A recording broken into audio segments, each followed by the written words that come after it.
Quel impact pour le rayonnement culturel français quand un jeu vidéo, Clair Obscur Expédition 33, séduit le monde entier? Quelle perspective pour la Chine quand un jeu vidéo d'action, Black Myth Wukong, séduit le public et fait un énorme carton commercial? Le jeu vidéo, c'est plus qu'un loisir, ça devient un enjeu géopolitique de soft power. On va en parler avec deux experts. Patrick Chazot, bonjour. Bonjour. Donc, vous êtes le fondateur de Chazard et Associés, vous êtes très impliqué dans les politiques culturelles et vous avez notamment travaillé au Centre Pompidou, où vous avez piloté aussi la candidature de Clermont-Ferrand pour être capitale européenne de la culture. En face de vous, Loïse Launay, bonjour. Bonjour. Connue de Bismarck, puisqu'on vous avait accueilli il y a à peu près 1 an et demi, suite à un rapport que vous aviez écrit pour le Sénat et pour la Fondation Robert Schuman sur l'enjeu politique et géopolitique du jeu vidéo pour l'Union européenne. C'est vers vous que je me tourne pour la première question. Quand le studio montpelliérain Soundfall Interactive réussit son coup avec son jeu Clair Obscur Expédition 33, quel impact ça a indirectement, non pas sur les finances du studio qui sont forcément très importants, mais sur le rayonnement culturel de la France?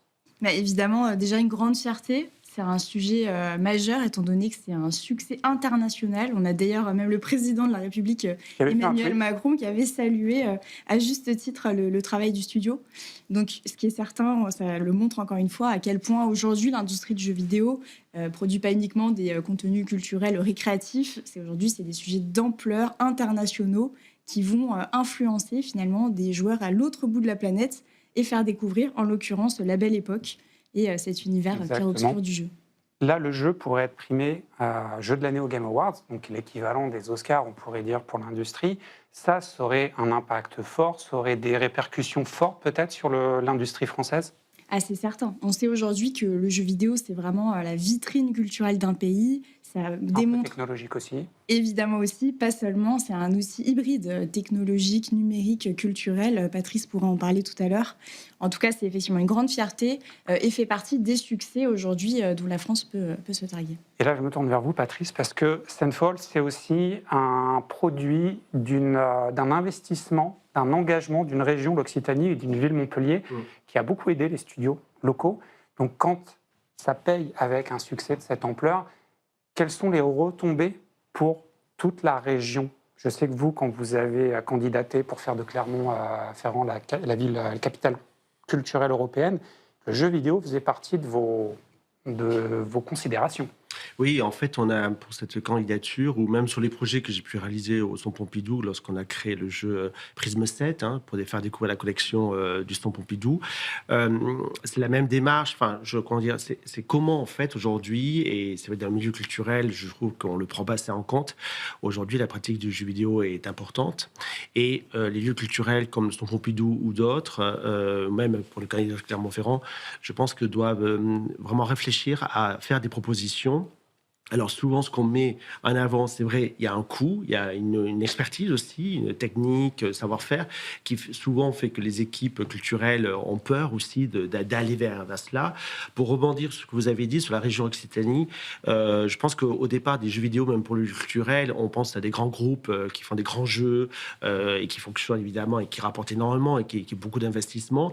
Et donc souvent, je pense dans les régions comme Occitanie ou d'autres, n'osent pas en fait parler d'eux-mêmes ou d'imaginer des produits ou des projets culturels avec le gaming parce qu'on considère que c'est une industrie tellement importante. Or, moi, je considère qu'évidemment, il y a les grands groupes que nous connaissons et qui, évidemment... Qui répondent à des enjeux économiques très forts. Très forts, mais... À côté, je pense qu'il y a un axe à développer, des projets peut-être plus petits, mais qui peuvent toucher...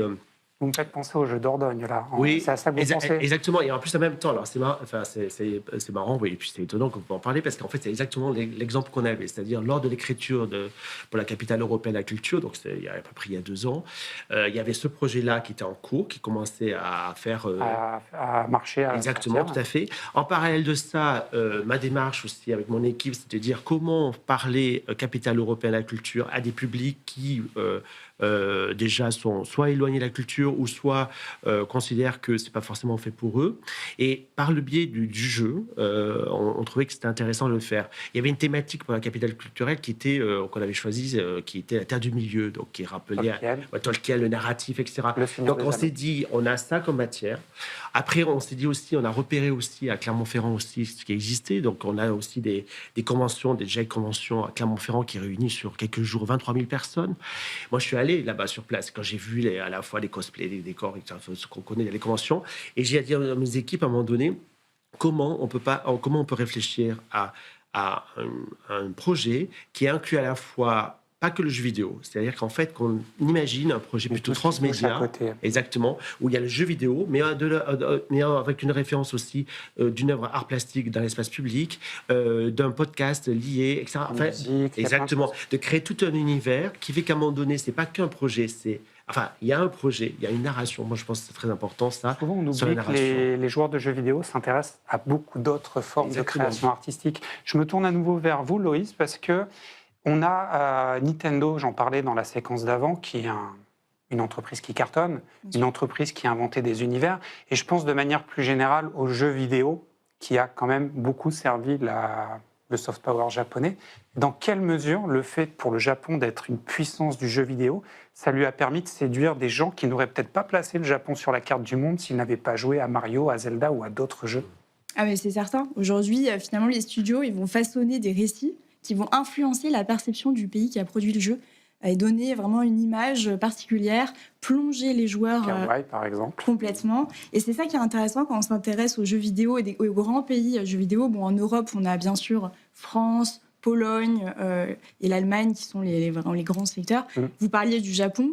Qui a souvent une image, vraiment, voilà, le jeu nippon, très coloré, culture pop. Manga qui est mélangée justement à la culture jeu vidéo. Exactement. Tout à l'heure, on parlait de Dordogne. D'ailleurs, on a une pensée pour le studio qui malheureusement n'est plus parmi nous, mais en tout cas, on a effectivement ce jeu français qui a un vrai narratif, avec des sujets complexes, par exemple, le passage à l'âge adulte, le deuil, des thématiques telles que cela.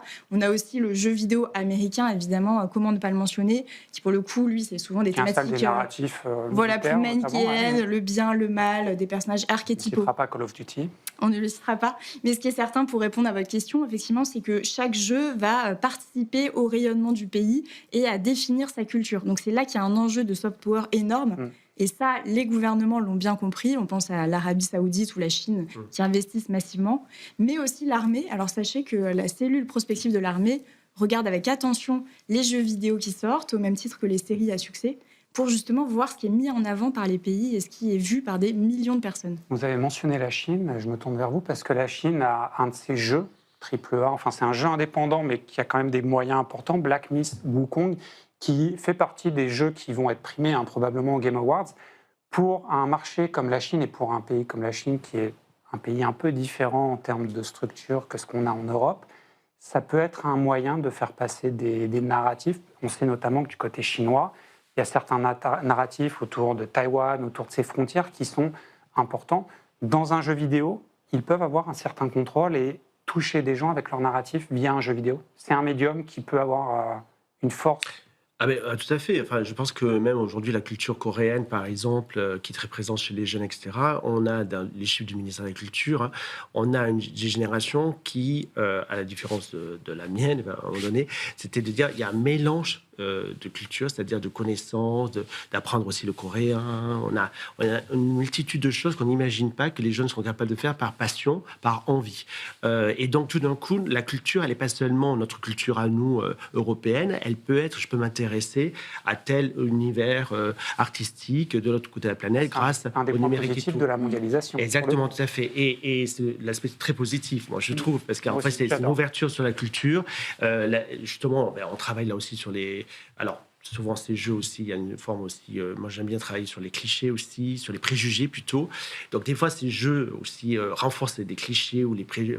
Les Japonais, par exemple, ont un courant de jeux vidéo, le JRPG, qui renforce les clichés. Voilà. Mais ça leur convient, apparemment. Exactement. Mais nous, de l'extérieur aussi, c'est comment, quand on... Ça a l'air de nous séduire. Exactement, tout à fait. Etc. Mais je pense qu'en effet, je suis certain, c'est que le jeu vidéo permet seulement de toucher les jeunes, mais pas que les jeunes, parce que je reviens à Clermont-Ferrand, parce que c'était ça aussi l'intérêt. Dans la convention de GIEC, de convention de Clermont-Ferrand, on avait fait un numéro spécial avec le magazine Le 1, à l'époque, sur les nouveaux usages de la culture. Parce que j'avais découvert aussi qu'à cette époque-là, clairement, il y avait un club de seniors qui jouait aux jeux vidéo. Et en fait, il jouait, il gagnait, enfin, il jouait avec la Wii, etc. Oui, à bon niveau. À plus de 65 ans, qui jouait. Et donc, on les a rencontrés. On en a fait un article dans ce numéro du 1. Et derrière cette discussion que j'ai eue avec eux, on s'est rendu compte aussi que, et c'est ça qui m'intéresse aussi dans le domaine culturel, c'est que en tant que senior, ils se cachaient de jouer aux jeux vidéo. C'est-à-dire que, d'abord, c'était pas de leur âge. C'est pas leur âge. Les enfants aussi disaient, mais non, mais tu joues pas aux jeux vidéo, t'as vu là. Donc, ils se cachaient. Enfin, c'était marrant. Enfin, c'est marrant. Oui et non. C'est-à-dire qu'en fait, l'image qu'on a... Dans 30 ans, on se posera plus cette question-là. Exactement. Et ce que je disais l'autre jour à mes équipes aussi, c'est que on a les jeux vidéo. Deuxièmement, on a une génération où il y a eu plein de tatouages incroyables. Et je pense que nos maisons de retraite ne vont pas ressembler à celles d'aujourd'hui. On va avoir des gens tatoués, il y aura des jeux vidéo. Exactement. Mais je pense que c'est normal, puisqu'il y aura une pratique. Ça. Donc, il y a la vision aussi de l'âge. Et c'est ça aussi que, quand on m'avait contacté, etc., pour parler de jeux vidéo, de la culture, etc., derrière ça, vous avez du public, c'est ça qui m'intéresse.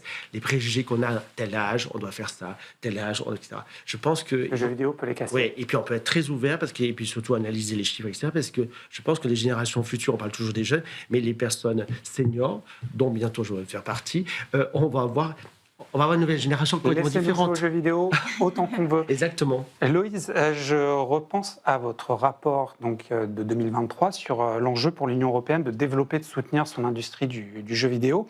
Et ça me fait penser à CD Projekt Red, donc des Polonais qui ont quand même placé, je pense, la Pologne sur la carte du monde dans l'esprit de pas mal de jeunes, grâce notamment à The Witcher, Cyberpunk, et même de manière un peu plus périphérique, c'est les seuls qui ont un client pour jouer aux jeux sur PC, GOG, qui peut concurrencer les Américains de Steam ou d'Epic. Et ça, c'est quand même important qu'il y ait un champion européen, ne serait-ce que pour pouvoir jouer à des jeux vidéo sur PC. Complètement. Donc, vous évoquiez le rapport que j'avais publié. J'en ai publié un suivant l'année d'après. C'était pour l'Observatoire européen de l'audiovisuel. Et justement, on s'intéressait à ce sujet de la souveraineté. Donc, évidemment qu'on a mentionné CD Projekt qui, avec The Witcher, est un grand exemple dans cette thématique. De réussite mondiale. Grande réussite mondiale qui s'appuie, parce que tout à l'heure, vous parliez de Black Myth, qui s'appuie sur les mythes chinois. Et là, c'est un roman à la base. C'est un roman, c'est plutôt sur les sujets d'Europe centrale. Donc, encore une fois, ça participe à diffuser tout un imaginaire, des valeurs, une culture, une histoire. On pense en France, on a Assassin's Creed pour la Révolution française et autres thématiques. Donc, c'est sûr que c'est un sujet important et ça pose tout de suite la question de l'accompagnement public. Parce qu'aujourd'hui, comme vous le disiez, on a à peu près un Européen sur 2 qui va jouer aux jeux vidéo. D'après des chiffres qui ont été présentés par le Parlement européen l'année dernière, il y a à peu près 110 000 personnes qui travaillent de près ou de loin pour l'industrie du jeu vidéo, donc c'est colossal. Exactement, ce sont des chiffres qui vraiment donnent le vertige, sans parler du chiffre d'affaires. Et donc, ça pose la question de l'accompagnement. Et aujourd'hui, on voit qu'on a des pays qui sont des loups, des acteurs très importants qui vont financer à tour de bras ce secteur qui est éminemment stratégique. C'est un petit peu à la Chine et Tencent. Comment ne pas les citer, notamment, entre autres. Mais, et la question aujourd'hui, c'est de voir comment l'Union européenne peut aujourd'hui soutenir ces studios, en développer des plus importants et rester indépendants. Sur sa création. Parce qu'il y a tellement d'appétit que le but, c'est que nos studios à nous, qui sont performants, ne passent pas sous pavillon étranger. Et on pense notamment à ces jeux indépendants, ces studios indépendants qui ont fermé boutique alors qu'ils avaient réussi leur jeu pour Les Fourmis ou pour Dordogne notamment. Merci beaucoup, ce sera le mot de la fin parce que le temps file. C'est un débat passionnant et je pense qu'on y reviendra dans PlaySmart.